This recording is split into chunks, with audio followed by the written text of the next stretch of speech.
Hello friends, welcome to Uttaran YouTube channel. আমি আজ এসেছি ক্লাস 12-এর সেমিস্টার 3 জীবমণ্ডল ইউনিট 5-এর অন্তিম সাজেশন নিয়ে। এর আগের পর্বে আমি গুরুত্বপূর্ণ 35টি প্রশ্ন দিয়ে রেখেছি। আজকে বাকি 65টি প্রশ্নের সাজেশন নিয়ে আমি হাজির হয়েছি। বন্ধুরা, বিশ্বাস করো, এই কটা প্রশ্ন তোমরা যদি একটু বাড়িতে প্র্যাকটিস করো বা এখন থেকে যদি পড়াশোনা করো, নিশ্চিত আর 1.5 মাস পর যে পরীক্ষা আসছে এখান থেকে নিশ্চিত কমন পাবে। এর আগে প্রাকৃতিক ভূগোল থেকে আমি বলে দিয়েছি যে তোমাদের সেমিস্টার 3-তে 15 নম্বর প্রশ্ন পড়বে, মানবীয় ভূগোল থেকে 12 নম্বর এবং ভারতীয় ভূগোল থেকে 8 নম্বরে প্রশ্ন আসবে। এই ইউটিউব চ্যানেলেই আমি ভূসংস্থানের ফাইনাল সাজেশন দিয়ে দিয়েছি। জীবমণ্ডলের প্রথম পর্বে আমি 35টি প্রশ্ন দিয়েছি। আজকে আমি অন্তিম এবং ফাইনাল সাজেশন তোমাদের জন্য নিয়ে এসেছি। দেখে নেব আজকে গুরুত্বপূর্ণ প্রশ্নগুলি।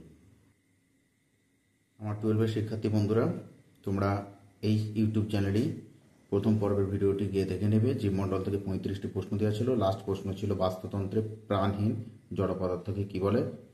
অ্যাবায়োটিক। আজকে 36 নম্বর প্রশ্ন থেকে আমরা প্রশ্নটা সাজেশন দিয়েছি, দেখে নাও। জীবমণ্ডলে একটি রাসায়নিক উপাদান হলো, প্রত্যেকেই জানো, অক্সিজেন, কার্বন ডাইঅক্সাইড, এগুলো হবে। চলে যাবো পরের প্রশ্ন। ক্ষুদ্র খাদকের উদাহরণ হলো কি? কীটপতঙ্গ। কোন পর্যায়ের খাদক স্তরে স্থিতিশক্তির পরিমাণ ক্রমশ হ্রাস পায়? কোন পর্যায়ে খাদক স্তরে স্থিতিশক্তির পরিমাণ ক্রমশ হ্রাস পায়?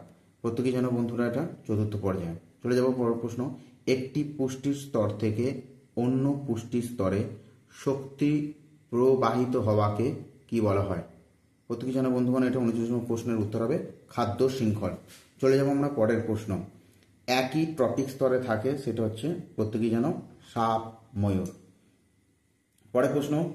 অমনিভোরাস বলতে যাদের বোঝায়? প্রত্যেকে জানো সর্বভুক। চলে যাব কার্নিভোরাস বলতে যাদের বোঝায়? যারা মাংসাশী প্রাণী, তাদেরকে কার্নিভোরাস বলা হয়। চলে যাব পরের প্রশ্ন। খাদ্য শৃঙ্খল ভূগোলের কোন শাখায় আলোচনার বিষয়? খাদ্য শৃঙ্খল প্রত্যেকেই জানো এটি জীবভূগোলের একটি শাখায় আলোচিত বিষয়। চলে যাব পরের প্রশ্ন। উদ্ভিদ ও প্রাণীর মধ্যে যে পরিমাণ সজীব পদার্থ উপস্থিত থাকে তাকে কি বলে? তাহলে উদ্ভিদ ও প্রাণীর মধ্যে যে পরিমাণ সজীব পদার্থ উপস্থিত থাকে তাকে কি বলে? তাকে উত্তর বলে স্ট্যান্ডিং ক্রপ। চলে যাব 45 নম্বর প্রশ্ন। মৃত বস্তু খাদক প্রাণীদের কি বলা হয়? মৃত বস্তু খাদক প্রাণীদের কি বলা হয়? প্রত্যেকেই জানো ডেট্রিটাস, ফিডার। চলে যাব 46 নম্বর প্রশ্ন।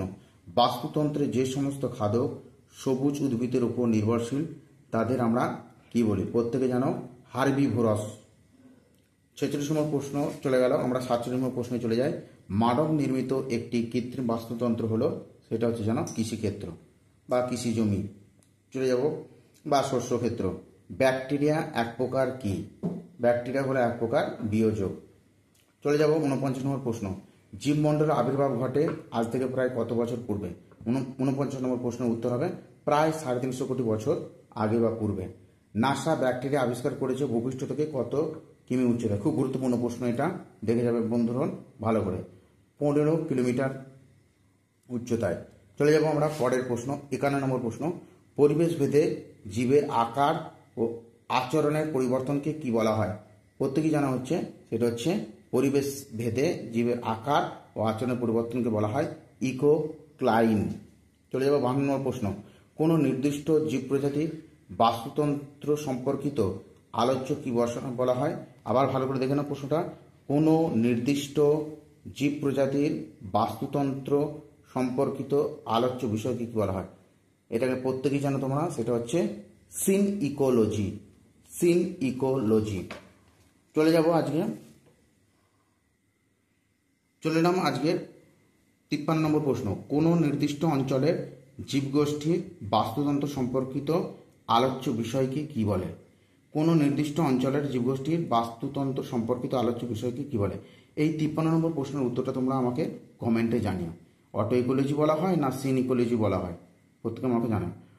ট্রফি হলো একটি ড্যাশ ভাষার শব্দ। প্রত্যেকেই জানো এটা গ্রিক ভাষার শব্দ। এর অর্থ হলো খাদ্যের যোগান। চলে যাবো আমরা পরের প্রশ্ন। প্রবাল প্রাচীরের বাস্তুতন্ত্র ড্যাশ বাস্তুতন্ত্রের উদাহরণ। এটা হচ্ছে সমুদ্রের জলের বাস্তুতন্ত্রের উদাহরণ। ৫ নম্বর প্রশ্নের উত্তর। চলে যাব এবার ৫৬ নম্বর প্রশ্নের উত্তর। পৌর বসতি হলো ড্যাশ বাস্তুতন্ত্র। এটা হচ্ছে একটি কৃত্রিম বাস্তুতন্ত্র। চলে যাব আমরা সাধু জলের বাস্তুতন্ত্র কয় প্রকার। সেটা হচ্ছে তোমরা প্রত্যেকেই জানো ২ প্রকার, লেটিক আর লেন্টিক। চলে যাবো আমরা পরের প্রশ্ন। পুষ্টিস্তরের খাদকদের বলা হয় সর্বভোগ। কোন পুষ্টিস্তর? প্রত্যেকেই জানো এটা চতুর্থ পুষ্টিস্তর। চলে যাবো আমরা বাস্তুতান্ত্রিক পিরামিড কয় প্রকার। প্রত্যেকেই জানো সেটা ৩ প্রকার। চলে যাব মস, লাইকেন, অকাষ্ঠল উদ্ভিদ প্রজাতি দেখা যায় কোন বাস্তুতন্ত্রে। প্রত্যেকেই জানো এটা মস, লাইকেন, অকাষ্ঠল উদ্ভিদ প্রভৃতি দেখা যায় তৃণভূমি বাস্তুতন্ত্রে। চলে যাব ৬১ নম্বর প্রশ্ন। সমুদ্রের বাস্তুতন্ত্র ড্যাশ পিরামিডের উদাহরণ। এটা হচ্ছে ওই বিপরীতমুখী পিরামিডের উদাহরণ। চলে যাব ৬২ নম্বর প্রশ্নের উত্তর। একই পূর্বপুরুষ থেকে সৃষ্ট প্রাণী পুরুষকে কি বলা হয়? একই পূর্বপুরুষ থেকে সৃষ্ট প্রাণী গোষ্ঠীকে কি বলা হয়? ৬২ নম্বর প্রশ্নটা খুব গুরুত্বপূর্ণ, উত্তরে লিখবে ক্ল্যাড। চলে যাব আমরা পরের প্রশ্ন। সংখ্যার পিরামিডের একক সেটা আমরা জেনে নেব। জীবের সংখ্যা অবলিক বর্গমিটার অবলিক বছর। চলে যাব শক্তি পিরামিডের একক কি? কিলো ক্যালোরি অবলিক বর্গমিটার অবলিক বছর। চলে যাব আমরা জীবভর পিরামিডের একক কি? কিলোগ্রাম বর্গমিটার বছর। চলে যাব খাদ্য শৃঙ্খল কয় প্রকার। ৬৬ নম্বর প্রশ্ন উত্তর। প্রত্যেকেই জানা ৩ প্রকার। খাদ্য পিরামিডের ধারণা প্রথম কে দেন?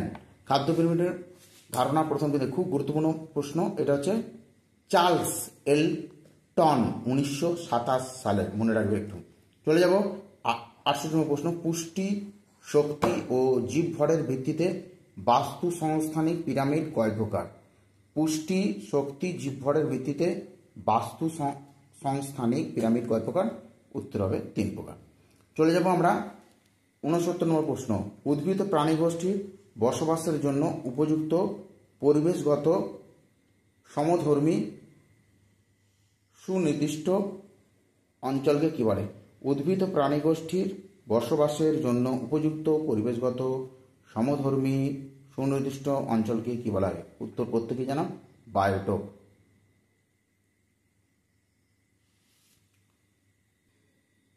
চলে এলাম আজকে ৭০ নম্বর প্রশ্ন। বাস্তুতান্ত্রিক উত্তরণে প্রথম উন্মুক্ত প্রান্তরে নতুন করে জন্ম নেওয়া ক্ষণস্থায়ী উদ্ভিদ প্রাণী প্রজাতিকে কি বলা হয়? উত্তর লিখবে, খুব গুরুত্বপূর্ণ প্রশ্ন এটা, সেরে। চলে যাব আমরা ৭১ নম্বর প্রশ্ন। যে সমস্ত জীব বাস্তুতান্ত্রিক উত্তরণের শেষ পর্যন্ত টিকে থাকে তাকে আমরা কি বলবো? উত্তর লিখবে ক্লাইম্যাক্স কমিউনিটি। খুব গুরুত্বপূর্ণ প্রশ্ন। চলে যাব আমরা ৭২ নম্বর প্রশ্ন।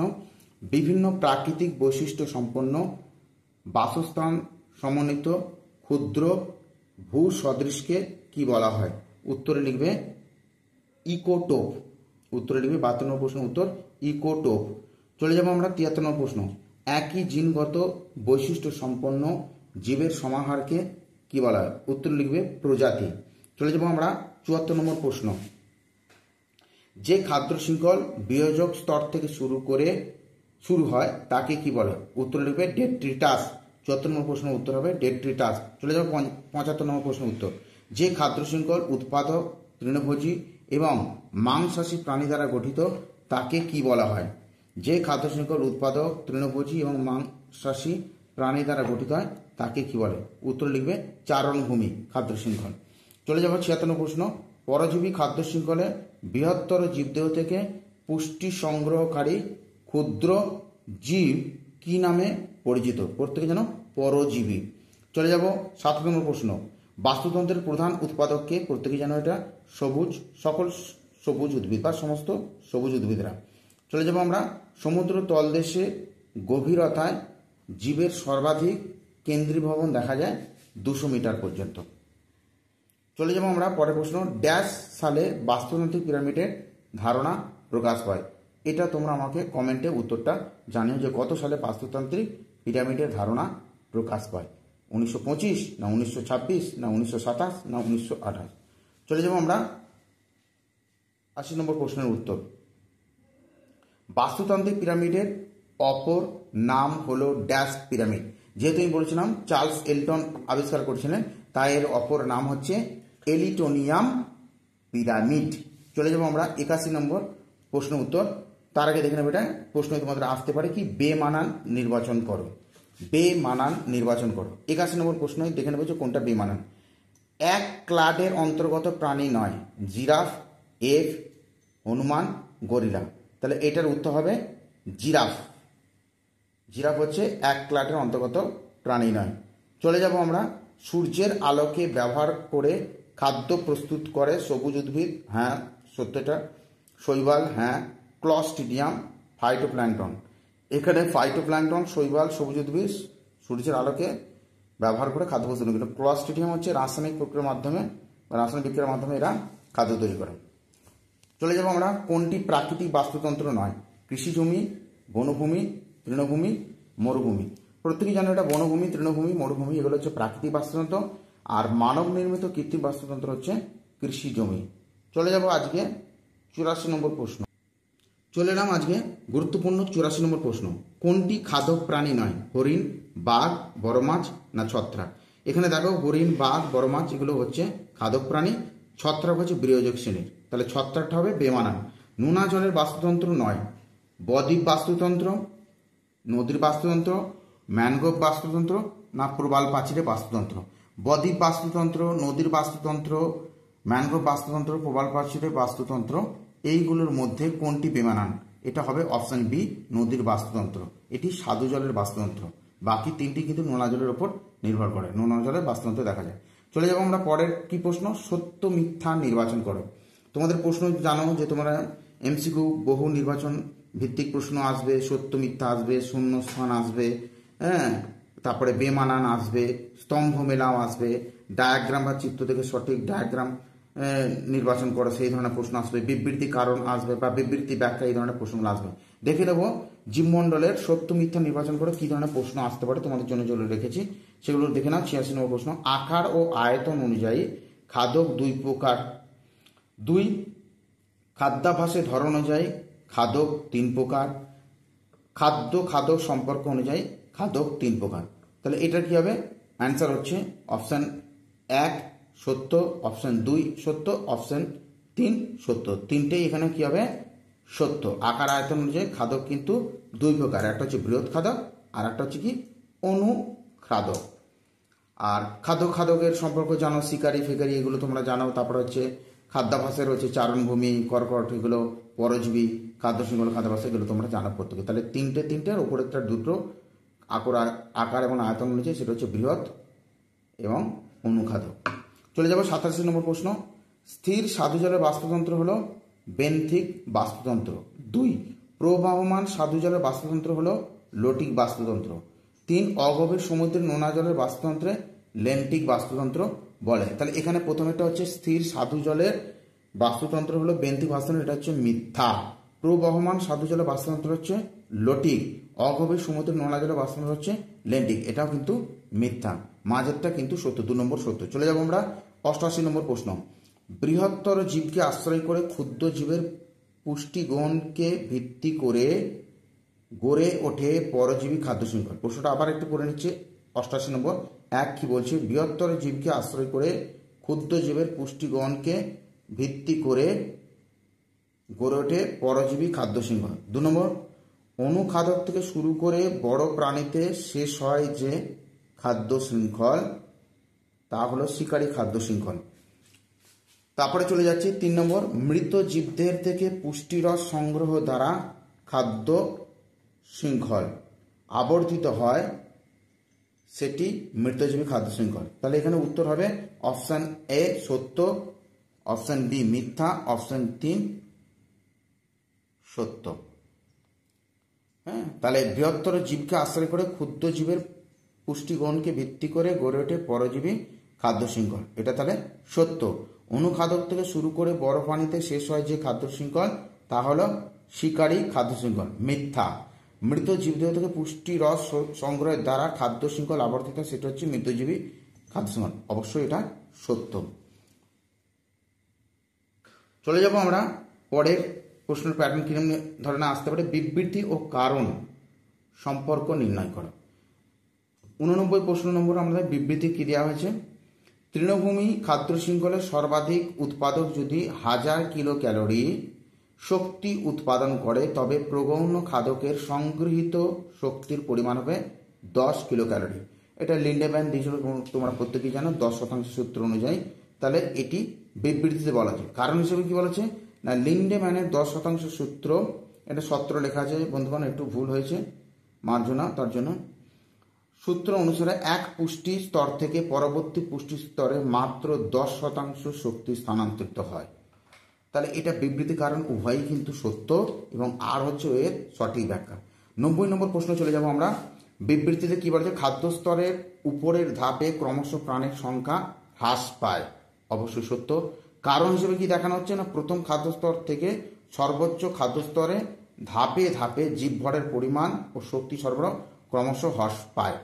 তাহলে এ আর উভয় সত্য, কিন্তু আর এর সঠিক ব্যাখ্যা নয়। চলে এলাম আমরা 51 নম্বর প্রশ্ন, জীবমণ্ডলের গুরুত্বপূর্ণ প্রশ্ন সাজেশন নিয়ে এসেছি। 51 নম্বর প্রশ্নটা দেখুন, বিবৃতির কি বলেছে, মানুষ ও গরিলা হলো ক্ল্যাড। কারণ একই পূর্বপুরুষ থেকে সৃষ্ট প্রাণী গোষ্ঠীকে কি বলা হয়, ক্ল্যাড বলা হয়। অবশ্যই সত্য, এ আর উভয় সত্য এবং আর হলো এর সঠিক ব্যাখ্যা। চলে যাব আমরা 92 প্রশ্ন। বিবৃতির কি বলেছে, বাস্তুতন্ত্রের উৎপাদক স্তরে জীবভর সবচেয়ে বেশি এবং সর্বোচ্চ খাদক স্তরে সবচেয়ে কম। বাস্তুতন্ত্রে উৎপাদক স্তরে জীবভর সবচেয়ে বেশি এবং সর্বোচ্চ খাদক স্তরে সবচেয়ে কম। ঠিক আছে, সত্য। কারণ হিসেবে কেন দেখানো হচ্ছে, কোনো নির্দিষ্ট বাস্তুতন্ত্রের নির্দিষ্ট সময় সজীব বস্তুর শুষ্ক ভরকে জীবভর বলা হয়। তাহলে এখানে আছে এ আর সত্য, কিন্তু আর এর সঠিক ব্যাখ্যা নয়। চলে যাব আমরা প্রশ্নের প্যাটার্ন কি ধরনের আসতে পারে, স্তম্ভ মেলা। হ্যাঁ, তোমাদের স্তম্ভ জানো, ক স্তম্ভ, খ স্তম্ভ বা এ স্তম্ভ, বি স্তম্ভের সঙ্গে মিল করে দেখাতে হবে। প্রথম স্তম্ভ আমাদের কি আছে, ক স্তম্ভে দেখা হয়েছে মরুভূমি, তুন্দ্রা, তৃণভূমি, বনভূমি। খ স্তম্ভে কি দেখানো হচ্ছে, শাল, ঝোপঝাড়, ফণিমনসা, ব্লুবেরি। এখানে মরুভূমিতে আমরা বাস্তুতন্ত্রে কি দেখতে পাবো, অপশন 3 ফণিমনসা।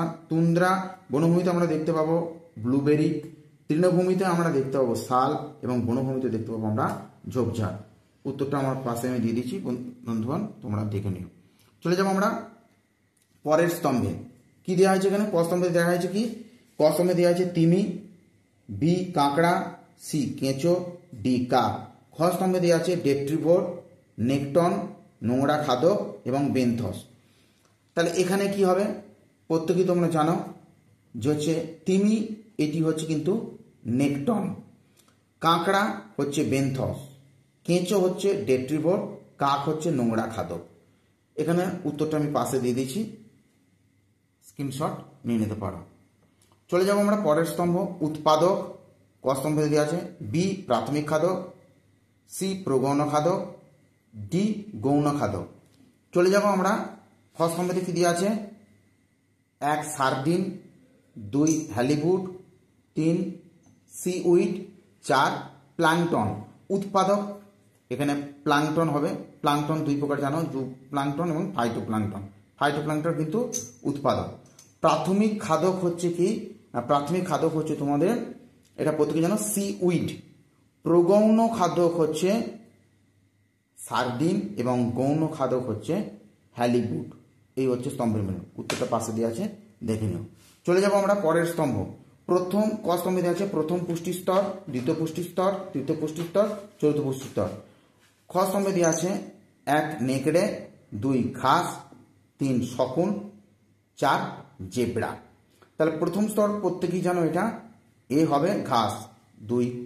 দ্বিতীয় পুষ্টি স্তর এটা হবে তোমরা জানো জেব্রা, বি 4। আচ্ছা, তৃতীয় পুষ্টি স্তর এটা হবে 1 নেকড়ে, চতুর্থ পুষ্টি স্তর হবে জেব্রা। চলে যাব পরের স্তম্ভে, চেক করবে। চলে এলাম আমরা পরের স্তম্ভে। ক স্তম্ভেতে আমরা কি দেখছি, উৎপাদক, তৃণভোজী, খাদক, বিয়োজক। খ স্তম্ভে কি আছে, সবুজ উদ্ভিদকে ভক্ষণ করে, মৃত জীবগোষ্ঠী থেকে শক্তি সংগ্রহ করে, 3 উদ্ভিদ প্রাণী খেয়ে বেঁচে থাকে, অজৈব শক্তি থেকে খাদ্য তৈরি করে। উৎপাদক হবে কি, অজৈব শক্তি থেকে খাদ্য তৈরি করে, তাহলে অপশন এ হবে 4। তৃণভোজী কি হবে, সবুজ উদ্ভিদকে ভক্ষণ করে। খাদক হবে তোমাদের উদ্ভিদ প্রাণী খেয়ে বেঁচে থাকে। আর বিয়োজক হবে অপশন 2 মৃত জীবগোষ্ঠীকে শক্তি সংগ্রহ করে। অপশনগুলো এখানে উত্তরগুলো দেওয়া আছে, দেখে নেবেন। আমরা চলে যাব পরের স্তম্ভে। ক স্তম্ভে দেওয়া আছে হ্যাবিট্যাট, বি হবে বায়োডাইভার্সিটি, সি অ্যাডাপটেশন, ডি ইকোফেনস। চলে যাব আমরা খ স্তম্ভে, কি বলেছে? 1 প্রাকৃতিক পরিবেশের বিভিন্নতার কারণে একই জিনগত বৈশিষ্ট্যের জীবের ভিন্ন বাহ্যিক গঠন। 2 পরিবর্তনশীল পরিবেশের সঙ্গে মানিয়ে বংশবৃদ্ধির জন্য শারীরিক পরিবর্তন, নির্দিষ্ট জীবের উপযোগী বসবাসের স্থান। 4 নম্বর বিভিন্ন জীবগোষ্ঠীর সমাবেশের কোনো নির্দিষ্ট স্থানে বৈচিত্র্যময় জীবগুণ। তার কারণে হ্যাবিট্যাট হবে অপশন 3 নির্দিষ্ট জীবের উপযোগী বসবাসের স্থান। হ্যাবিট্যাট মানে বাসস্থানকে বোঝায়। বায়োডাইভার্সিটি এটা হবে অপশন 4 বিভিন্ন জীবগোষ্ঠীর সমাবেশের বিভিন্ন নির্দিষ্ট স্থানে বৈচিত্র্যময় জীবগুণ। অ্যাডাপ্টেশন হবে অপশন সি, এটা হবে 2 পরিবর্তনশীল পরিবেশের সঙ্গে মানিয়ে বংশবৃদ্ধির জন্য শারীরিক পরিবর্তন। ইকোফেশন হবে অপশন ডি 1 প্রাকৃতিক পরিবেশের বিভিন্নতার কারণে একই জিনগত বৈশিষ্ট্যের জীবের ভিন্ন বাহ্যিক গঠন।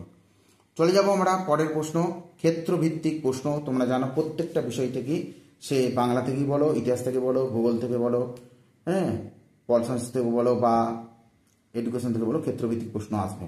কি প্রশ্ন বলা হয়েছে দেখে নেবো আজকে। 3 নম্বর প্রশ্ন, এমন একটি জীব যে ক্লোরোফিলের অনুপস্থিতিতেও সূর্যলোক থেকে নিজের খাদ্য নিজে তৈরি করতে পারে, এই জীবকে কি বলা হয়?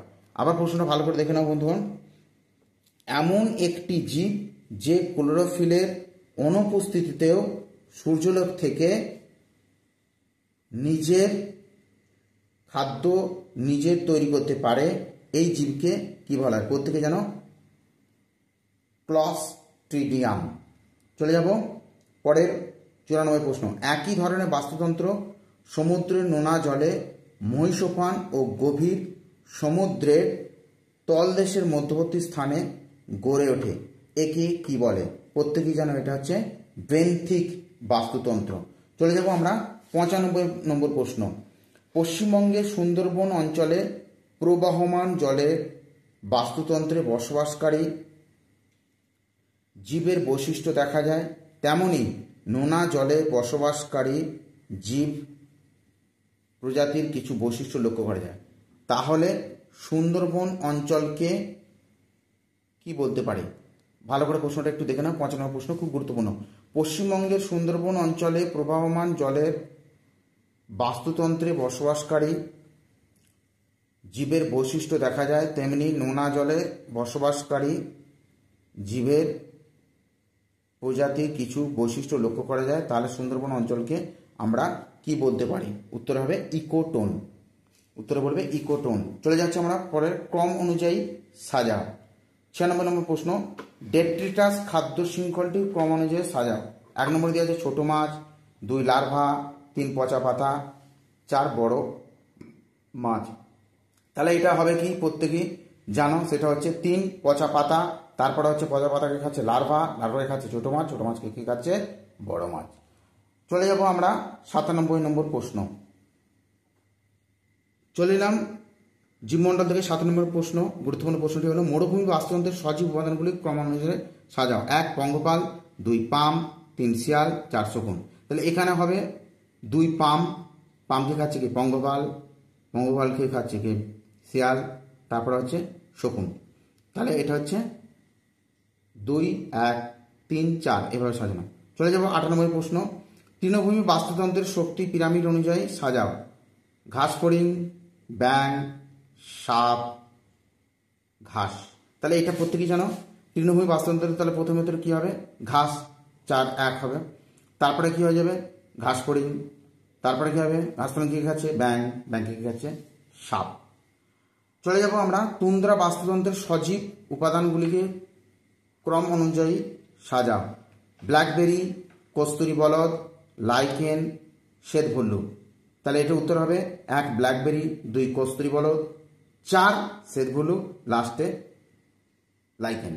চলে যাব আমরা জীব মণ্ডলের শেষ প্রশ্ন, 100 নম্বর প্রশ্ন, যেটা তোমরা জানো ডায়াগ্রাম বা চিত্র থেকে কিছু সঠিক ডায়াগ্রাম বা চিত্র নির্বাচন করে উত্তরটা তোমাদেরকে দিতে বলবে।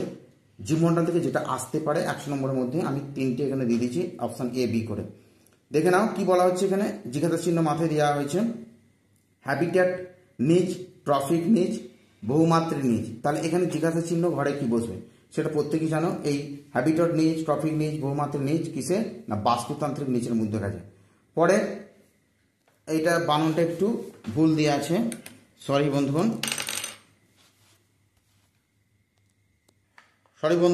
এটা হবে বাস্তুতান্ত্রিক নিচ। চলে যাব কি বলছে, মৃত প্রাণী, মশার লার্ভা, ব্যাঙ, সাপ, ময়ূর। তাহলে মৃত প্রাণী সেখান থেকে কি খাচ্ছে কি মশার লার্ভা, তারপরে ব্যাঙ, তারপরে সাপ, ময়ূর। তাহলে এটা কোন খাদ্য শৃঙ্খল, এটা হচ্ছে মৃতজীবী খাদ্য শৃঙ্খল। চলে যাব আমরা সঠিক ভেনচিত্র নির্বাচন করে জীবমণ্ডল, বাস্তুতন্ত্র, ফ্লোরা, ফনার মধ্যে সম্পর্ক নিরূপণ করো। ছবিগুলো দেওয়া হয়েছে এখানের মধ্যে জীবমণ্ডল, বাস্তুতন্ত্র, ফ্লোরা, ফনা কোনটা, সরি হ্যাঁ একটু লাইটের ডিস্টার্ব হলো। সঠিক ভেনচিত্র নির্বাচন করে জীবমণ্ডল, বাস্তুতন্ত্র, ফ্লোরা, ফনার মধ্যে সম্পর্ক নিরূপণ করো। 3টে চিত্র দেওয়া আছে। তাহলে এখানে প্রথম চিত্রটাই কিন্তু হবে, এটা হচ্ছে বলে দিই বন্ধুগণ, প্রথম এই যে সার্কেলটা দেখতে পাচ্ছেন এটা হচ্ছে জীবমণ্ডল, হ্যাঁ, তারপরে হচ্ছে বাস্তুতন্ত্র, বাস্তুতন্ত্রের মধ্যে একটি সার্কেল হচ্ছে ফ্লোরা আর আরেকটি হচ্ছে ফনা। ঠিক আছে, আজকে এই পর্যন্তই থাকবে। এই 100টি প্রশ্ন তোমাদের জন্য রাখলাম, ফাইনাল অন্তিম সাজেশন জীবমণ্ডল থেকে। তোমরা এই 100টি প্রশ্ন বাড়িতে একটু সেলফ স্টাডি করো। প্রত্যেকেই জানো যে সেপ্টেম্বরের 8 তারিখ থেকে তোমাদের সেমিস্টার ফাইনাল 3 পরীক্ষা শুরু হতে চলেছে। তাই আশা রাখি তোমরা ভালো থাকবে, সুস্থ থাকবে, বাড়িতে সেলফ স্টাডি করবে। আমরা এই চ্যানেলেতে আগামী দিন বাড়িমণ্ডল থেকে গুরুত্বপূর্ণ প্রশ্নগুলো আমরা নিয়ে আসছি। Thank you.